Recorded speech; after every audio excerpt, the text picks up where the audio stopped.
Good day, everyone. We are the Group 1 presenter, but before that, I would like to introduce myself. My name is Baysara A. Saudagal, together with my co-group, Mahira Minduyo, Saida Orag. So our topic for today is all about what is art, introduction, and assumption. So, anyone could tell me or can you define what is art and what is the meaning of introduction and assumption in your own idea? Next to that is art, something that is currently around us. Some people may deny having to do with arts, but it is indispensable that life presents with many forms of an opportunity for communication with arts.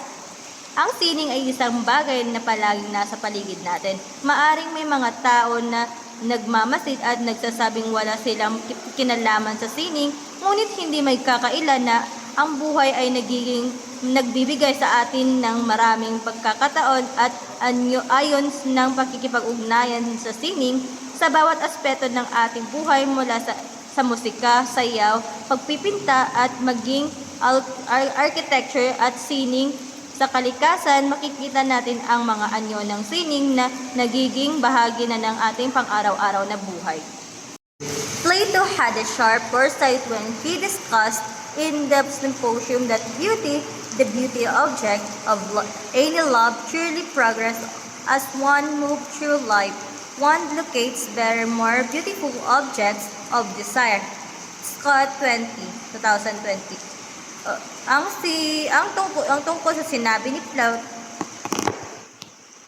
Plato had a sharp foresight when he discussed in the symposium that beauty, the object of any love, truly progress. As one moves through life, one locates better, more beautiful object of desire. Scott 2000. Tungkol sa sinabi ni Plato sa symposium tungkol sa kagandahan at pag-ibig, siya ay may malalim na pag-unawa na habang tayo ay tumatanda, natututo tayong mapahalagahan at hanapin ang mas maganda at mataas na anyo ng kagandahan. Sa simula, ang ating pagmamahal o pagpapahalaga sa mga bagay ay maaaring magsimula sa mga pisikal na anyo, ngunit habang tayo ay nagkakaroon ng karanasan at lumalago, natututo tayong maghanap ng mas mataas na uri ng kagandahan, hindi lamang sa pisikal na anyo, kundi pati na rin sa moral, intelektual at espiritual na aspeto ng ating buhay. Ang proseso ng pagmamahal at pagpapahalaga sa kagandahan ayon kay Plato ay isang pag-unlad na nagpapakita sa atin sa mga bagay na mas mahalaga at mas natibay. Sa madaling salita, ang sining ay isang malalim at patuloy na proseso ng komunikasyon at pagtuklas ipinapakita sa ating buhay at mga karanasan. Sa bawat hakbang ng ating pag-unlad, nagiging mas refined at mas malalim ang kahulugan ng ating koneksyon sa sining.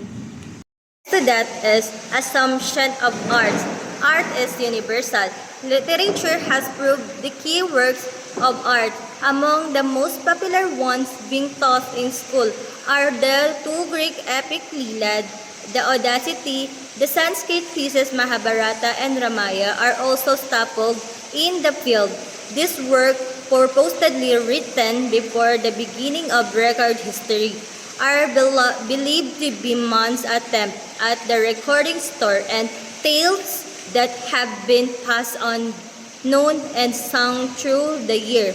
So, ang panitikan ay nagbibigay sa atin ng mga pangunahing akda ng pampanitikan na nagsisilbing mahalagang bahagi ng ating kasaysayan at kultura. Ilan sa mga pinasikat na akdang ito na tinuturo sa paaralan ay ang Greek epic tulad na Iliad at Odyssey, pati na rin ang mga Sanskrit na akda tulad ng Mahabharata at Ramayana. Ang mga akdang ito ay mga tula o epiko na nagsasalaysay ng mga dakilang kwento ng bayan, digmaan at mga pagsubok sa buhay.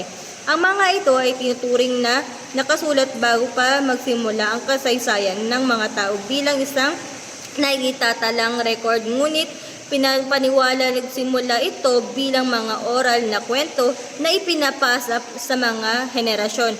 Ang mga kwentong ito ay pinapaloob at isinusulat upang magtala ng mga mahahalagang aral at karanasan ng mga tao. Binibigyan pansin ng mga akdang ito ang mga kaisipan at paniniwala ng mga sinaunang tao at bawat kwento ay may mga mensahe ng kabutihan, katarungan at moralidad. Ang mga akdang ito, bagaman ay sinulan ng ilang siglo na ang nakalipas, ay patuloy na tinatalakay at pinapahalagahan ng buong mundo. In every country and every generation, there is always art. Oftentimes, people feel that is considered artistic are only those which have been made long time ago. This is the misconception. Age is not a factor in determining art. An art is not good because it is old, but old because it is good. Dudley et al. 1960 in the Philippines, the works of Dr. Jose Rizal and Francisco Balagtas are not being read because it is old.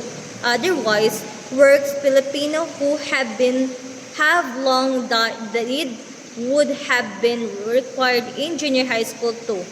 So, ang pagpapahayag na ito ay may pinagpapakita ng isang karaniwang malinaw na pananaw na ang isining ay tanging mga bagay lamang na matagal nang isinasagawa o isinusulat.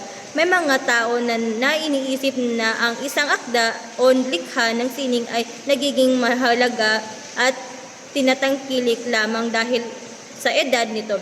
Gayunpaman, ang sining ay hindi nasusukat lamang sa tagal ng panahon kundi sa kahalagahan nito at kung paano ito naapektuhan sa mga tao, sa kanilang kultura at ang kanilang pananaw sa buhay. Ayon sa pahayag, ang sining ay hindi nagiging maganda dahil lamang sa tagal ng panahon, sa halip ito ay nagiging matanda o tumatagal dahil sa kalidad nito o kahalagahan o paghalaga sa mensahe hatid ng nito. Halimbawa, ang mga gawa ng mga Pilipinong bayani tulad nila Dr. Jose Rizal, Francisco Balagtas ay nagpapatuloy na binabasa at pinapahalagahan, hindi dahil lang sa edad ng kanilang akda kundi dahil sa kanilang makulay at makapangyarihang mensahe na may kaugnay pa rin sa kasalukuyan. Ang akdang ito ay nagpapakita ng mga ideya ng humuhubog sa kasaysayan ng bansa at mga malalim na kahulugan ng tumatagos sa panahon. Ang sining at kahit na lumalampas na sa isang henerasyon ay patuloy na pagpahalaga sapagkat itinuturing ito sa atin ang mga kwentong karanasan at mga aral sa buhay ng mga epekto ng kahulugan pa rin ang kasaysayan. So that is Florante at Laura.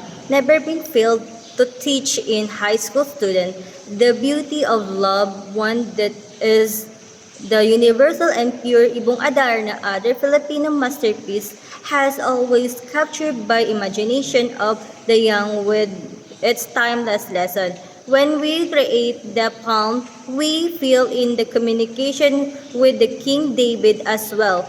One with his conversation with the word art comes from the ancient Latin ars, which mean the craft, specialized skills like carpentry or smoothly or surgeon. Collingwood, 1936. The ancient world did not have any consecutive notation of art in the same way that we do now. So today, art only means using bare hand produce something that will be useful to one's day-to-day life.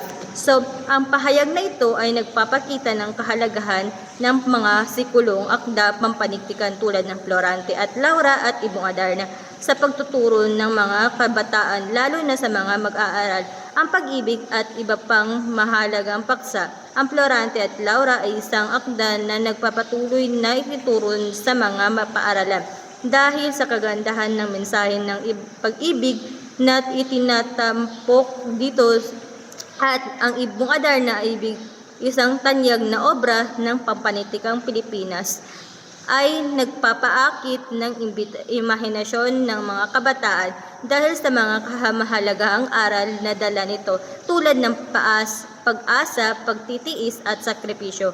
Ang mga akdang ito ay may mga tema na may malalim na kahulugan na patuloy na makakabuo ng kaugnayan sa mga rehenerasyon ng mga mag-aaral. Ang pahayag na ito ay naglalaman din ng pananaw tungkol sa pinagmulan ng konseptong ng sining.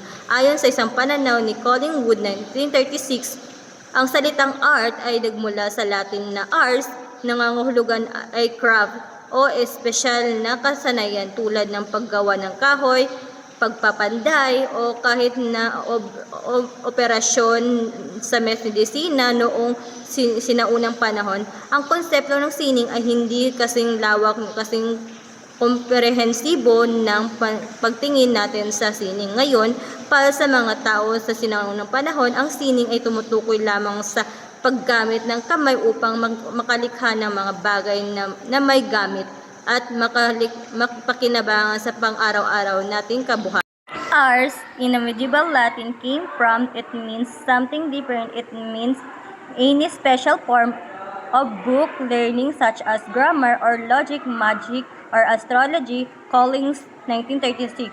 It was only during Renaissance period that the word accurate meaning that was inherent in its ancient form, craft. Early Renaissance artists saw their activity merely craftsmanship. Ang salitang ars ay hindi agad tumutukoy sa sining o craft tulad ng karaniwang pagkakaintindi natin sa ngayon. Sa halip, ang ibig sabihin nito ay anumang uri na natanggi, kaalaman o pag-aaral tulad ng grammar, logic, magic o astrology.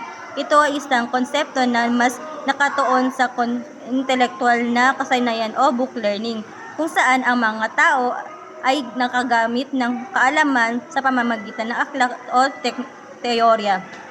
Sa panahon nito, nagsimulang mabawi ng salitang ars ang kahulugan nito na may kaugnayan sa craft o sining, isang maikling paggawang gamit ng ang mga kasanayan at talento. Ang mga early Renaissance artists ay tinitingnan ang kanilang mga gawa hindi lamang bilang isang simpleng craft o paggawa, kundi bilang isang uri ng sining na may mataas na layunin at kahulugan. Humanities.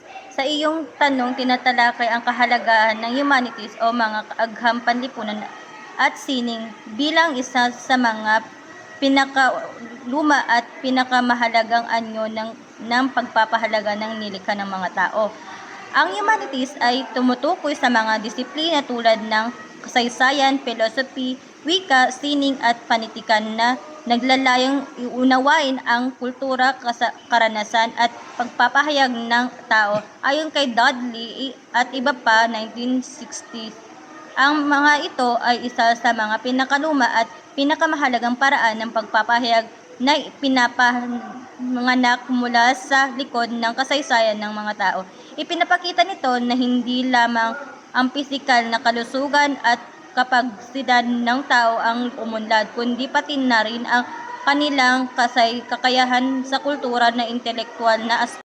Ang galupong o wild boar na natagpuan sa kuweba ng Altamira, Spain ay isang halimbawa ng sinaunang sining na nagpapakita ng kakayahan ng mga tao noong prehistoric sa panahon sa pagpapahayag ng kanilang kultura at mga karanasan. Noong 1897, isang Espanya na nangungunang ng Marcelo Sanchez de pangalan niya? Ang galupong o wild boar na natagpuan sa kuweba ng Altamira, Spain ay isang halimbawa ng sinaunang sining na nagpapakita ng kakayahan ng mga tao noong prehistoric sa pagpapahayag ng kanilang kultura at mga karanasan. Noong 1879, isang Espanyol na nagngangalang Marcelino Saz de Sautola ang kanyang anak na babae ay nag-e-explore sa isang kuweba sa Altamira, Spain, kung saan natuklasan nila